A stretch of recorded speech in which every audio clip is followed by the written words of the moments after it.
Good afternoon and welcome to the Department of State. I've got a whole lot of stuff to talk about, so sit back, relax. Obviously, the Secretary has completed her day in Wellington, New Zealand. She met with senior leadership of New Zealand, including Prime Minister John Key, Foreign Minister Murray McCully, and Leader of the Opposition, Phil Goff. After her meetings, she and Foreign Minister McCully signed the Wellington Declaration that reaffirmed our close historical ties and recommits the United States and New Zealand to a strategic partnership. Tomorrow, she has a range of activities, but we'll move on to Christchurch, where she'll review ongoing Antarctic cooperation between the United States and New Zealand. We expect over the next couple of days, as her schedule permits, the Secretary will reach out to congressional leaders, including Majority Leader Harry Reid, Minority Leader Mitch McConnell, and John Boehner on the House side, as well as Representative Ileana Ros-Lehtinen to offer congratulations and to pledge cooperation as we continue to address national security and foreign policy challenges facing our country.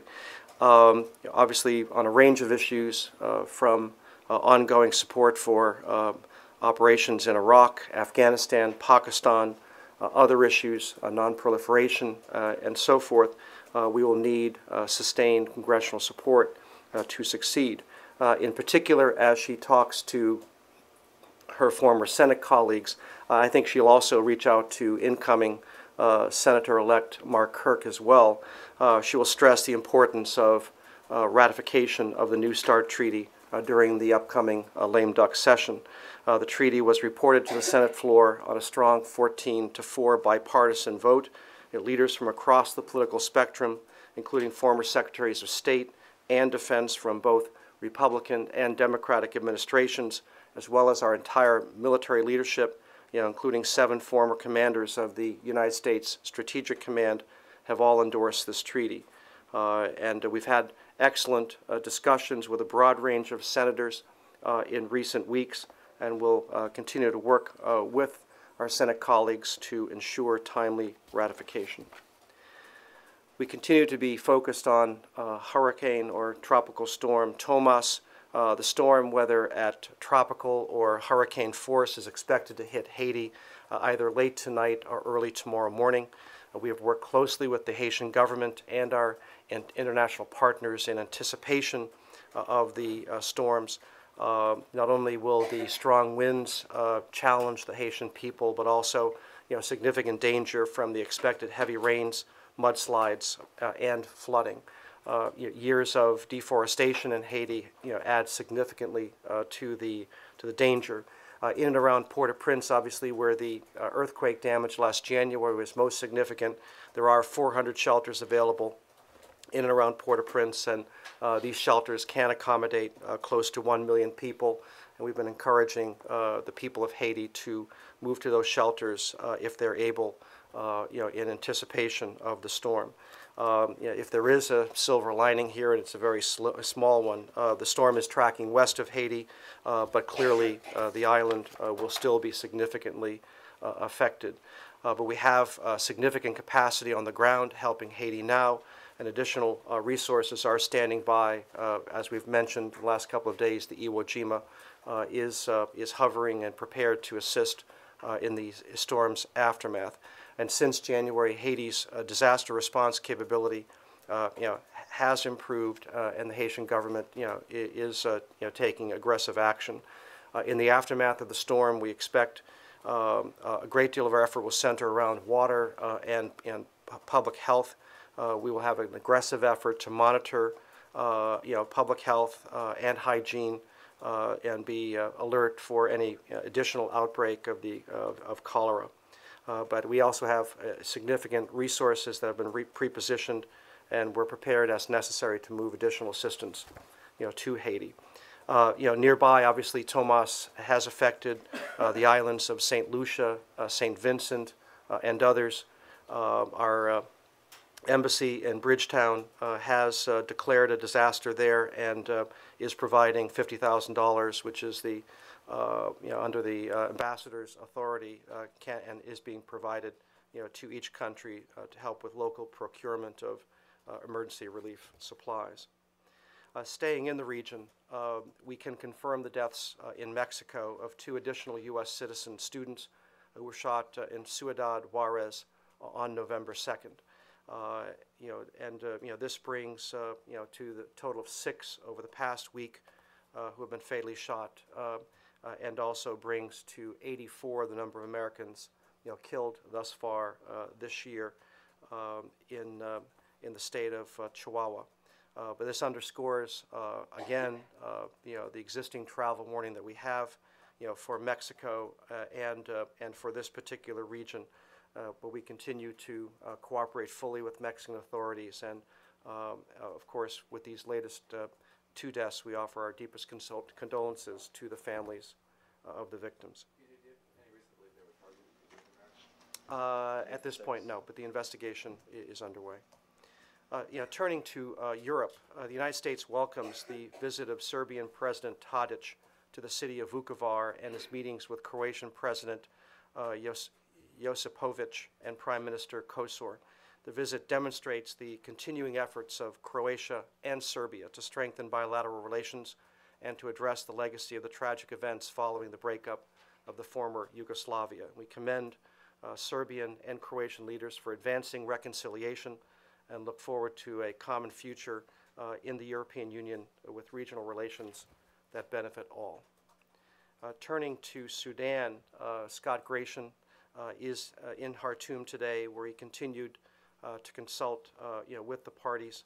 And we continue to support the work of the Southern Sudan Referendum Commission and international partners to ensure preparations for Southern Sudan's referendum remain on schedule, starting with voter registration beginning on November 15th.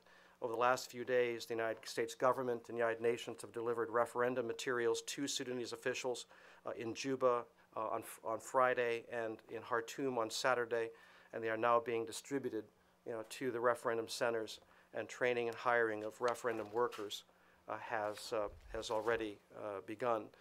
Ambassador Princeton Lyman has been home for a few days with consultations here in Washington. He plans to depart tonight to return to Khartoum to continue discussions between the parties. Also in Africa, the United States continues to encourage all actors in Guinea to continue preparations for the second round of elections on November 7th. We remain concerned. There have been delays with these elections in the past, and we certainly do not want to see any further delay. The people of Guinea should be given the opportunity to exercise their democratic choice and set a course toward a democratic and prosperous future. After 52 years of non-democratic rule since independence in 1958, the people of Guinea deserve a representative government with a popularly elected civilian president. In the Middle East, or here in Washington, Senator Mitchell met today with Palestinian negotiator Saeb Erekat, among others, to discuss continuing efforts to encourage the parties to advance towards negotiations on a 2-state solution. This follows up on a lunch that Assistant Secretary Jeff Feltman hosted yesterday with Saeb Erekat. As you've heard from the Secretary today, we do expect to meet with Prime Minister Netanyahu next week. The details of that meeting are still being worked out. And finally, tomorrow, a senior U.S. delegation will make the formal presentation of the Universal Periodic Review at the UN Human Rights Council in Geneva.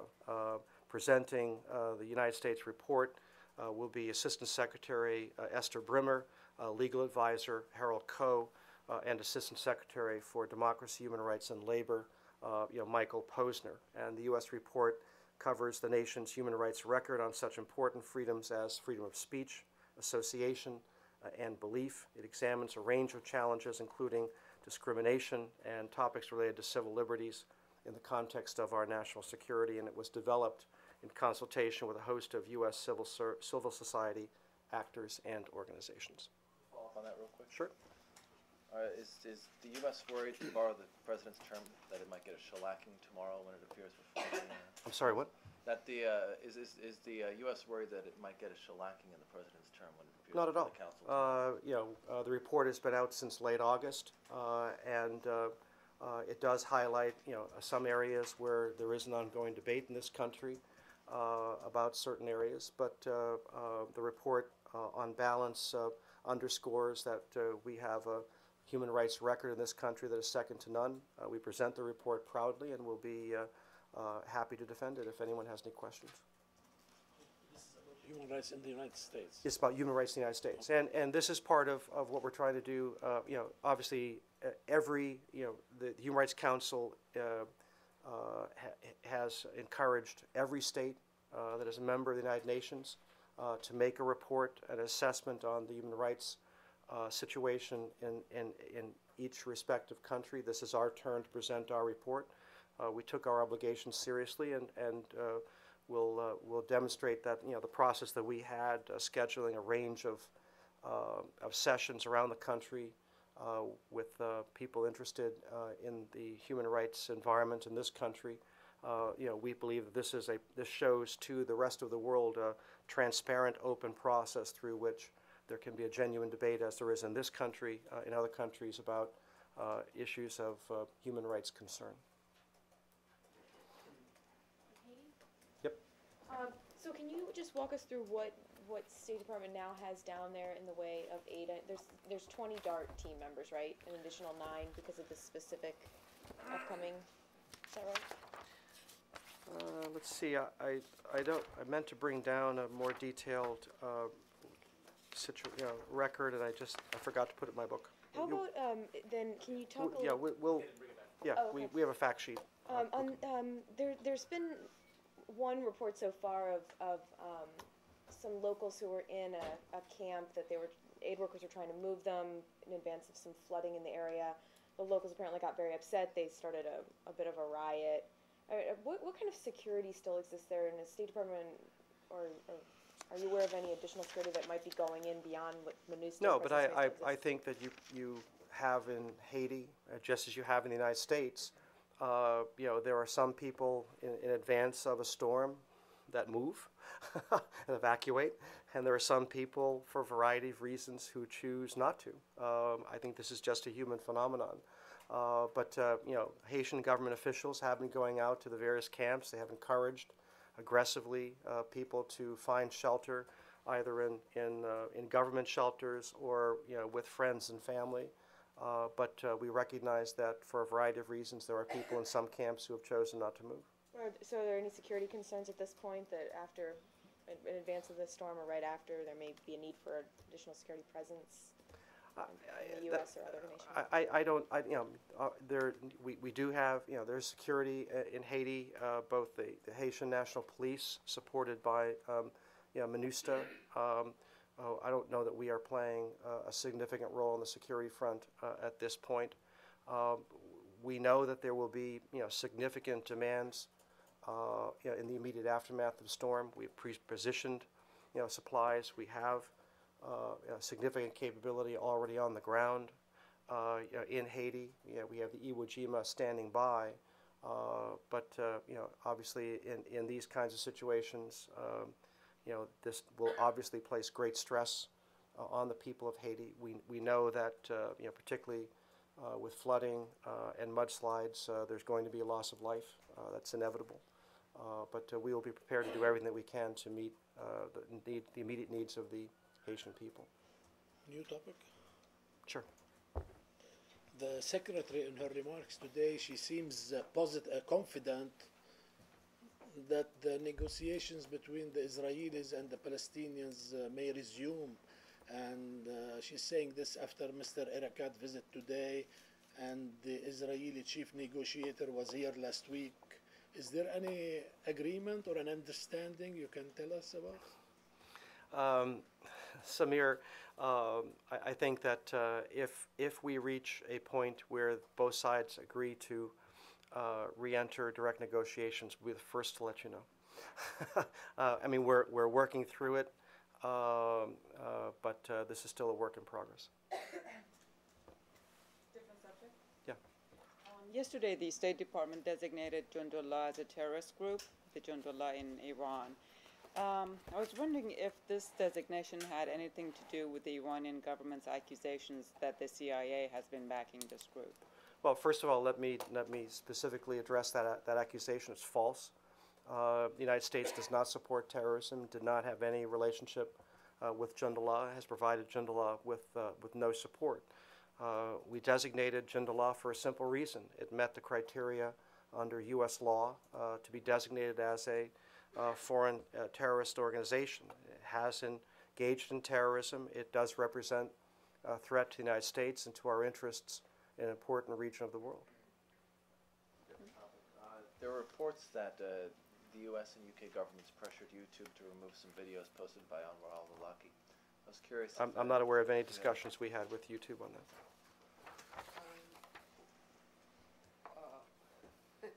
Go ahead. Explosion of oil pipe in Yemen is. Do you think this is terrorist, act, or Al Qaeda did this act? I don't know that we're in a position to say that at this point. Can't say. Norway, regarding the surveillance detection program, the UNIT and the CIMAS, can you say a little bit about the clearance process between the U.S. governments and host governments for these programs? Other than what I said a couple of days ago, that we work closely with the host nation government. We share information. We have the same goal of protecting our embassy and other diplomats in Norway. I've got nothing further to say in terms of the specific process. But I just follow up, because on Monday, when I asked you, you said that the Norwegian government was aware of these activities. They say they are not. So who's lying here? The security of our embassy involves, cooperation between our security officials and Norwegian security officials. I'll just stand by those words. May I follow up on that? Sure. But why have you hired a building outside the your embassy in Norway, in Oslo, and filled it with Norwegian police officers and also Norwegian military officers? That's a better question to ask our embassy. I haven't been there in a while, so I can't provide you any insight. But both, just to follow up, but both the State Department in Norway and also the Justice Department in Norway say they're not aware that you have some activities outside your embassy building. Why haven't you informed the Norwegian government? Look, diplomatic posts all over the world are ripe targets for terrorist attack, whether they're U.S. embassies, whether they're the embassies of other governments.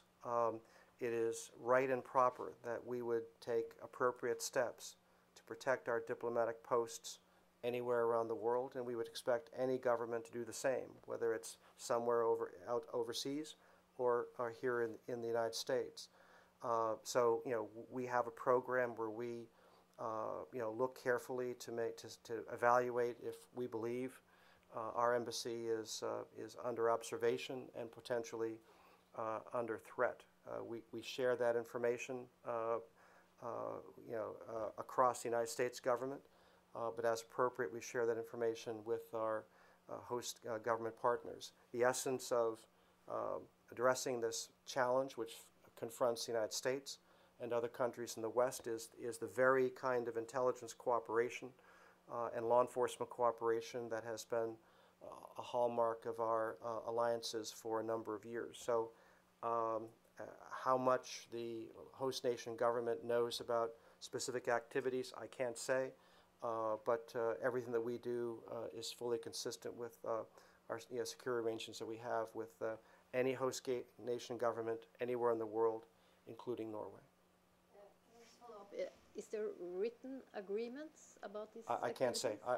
At this point, I would just defer further questions back to our embassy in Norway. You said that there's no sign that the Americans that were killed there this week were targets, but is there any sense of what, I know that one of them was just recent. Well, let me clarify. These matters are under investigation, so we'll find out the circumstances. It is possible that specific individuals may well have been targeted. It is also possible that individuals just found themselves in the wrong place at the wrong time. I'm not aware that we've reached any judgment on any particular case, but I think you will find, if you look back on the those that have been killed this year, you probably have a combination of both circumstances. When you say we're targeted, you mean specifically for being American? We're targeted for being American? Well, or they were targeted either because in some cases they work for the United States government, or in some cases they might have been involved in illegal activity. WikiLeaks is apparently preparing to release another batch of documents, but they may not be yours. There's some work they may be from the UN or so. Do you still have any comment on their plans to do so? Well, we regret all of the activities that WikiLeaks has done, past, present, and future. Let's see, I'm just working through some, in terms of storm preparedness, among the things we pre-positioned in Haiti, 40,000 blankets, 16,000 hygiene kits, 32,000 water containers. I'm rounding off here. 20,000 kitchen sets. Working with FEMA. They've been a part of this effort. We've got CDC continuing to monitor the cholera outbreak. But those are among the kinds of gear that we have pre-positioned in Haiti. When you knew about the storm, or has that been there for a while? Since we knew about the storm. So that's additional to. Okay. Yeah, but we also have there's a range of stuff that is already there as well. So we've got warehouses that are well stocked, and that material that has been in Haiti already will be obviously there in case it is needed. Does it say how many personnel you have there, specifically because of the storm this week? Tell you what, I'll come up afterwards. We'll see what I got here. Okay. Hard to digest. Thank you.